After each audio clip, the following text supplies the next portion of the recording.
மட்டுமே வெளிவரும் இந்த மர்ம விலங்கை பற்றி தெரிஞ்சால் நிச்சயம் மிரண்டு போவீர்கள். அதாவது நமது ஊர்களில் இரவு நேரங்களில் மரங்களுக்கு இடையே ஒரு கருப்பான உருவம் சத்தம் இல்லாமல் தாவி செல்வதா சிலர் கவனித்திருக்கலாம்.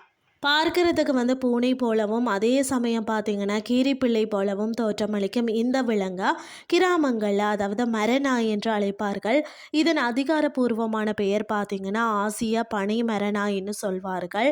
பழங்காலம் தொட்டே மனிதர்களோடு ஒரு கண்ணாமூச்சி ஆட்டம் ஆடிக்கொண்டிருக்கும் இந்த விலங்கை பற்றி தான் பலருக்கும் அதிகம் தெரிகிறதில்லைன்னே சொல்லலாம். மரநாயின் வாழ்க்கை முறையை பற்றி பார்த்தோம்னா பேரில் நாய் என்று இருந்தாலும் இது உண்மையிலேயே நாய் குடும்பத்தை சேர்ந்தது கிடையாதாம். இது பார்த்தீங்கன்னா விவேரிடே என்ற ஒரு தனி விலங்கின் குடும்பத்தை சேர்ந்த ஒரு உயிரினம். இவை பெரும்பாலும் அடர்ந்த காடுகள் மற்றது கிராமப்புறங்களில் உள்ள பெரிய மரங்களில் தான் தங்களது வாழ்க்கையை கழிக்கிறதாம். பகல் முழுவதும் மரப்பொந்துகளில் நன்றாக தூங்கிவிட்டு சூரியன் மறைந்த பிறகு தான் இறை தேடவே வெளிவருமாம். இவை பார்த்தீங்கன்னா தூய சைவமும் கிடையாது, முழுமையான அசைவமும் கிடையாது.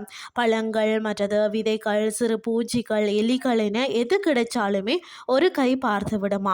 குறிப்பாக பார்த்தீங்கன்னா பனை மரங்களில் ஏறி கல் குடிப்பது இதற்கு மிகவும் பிடித்தமான ஒரு விஷயமாகுமா. காடுகளில் பார்த்தீங்கன்னா இருக்கக்கூடிய மரங்களின் விதைகளை பரவ செய்கிறதுல இந்த விலங்குகளுக்கு முக்கிய பங்கு இருக்கிறது.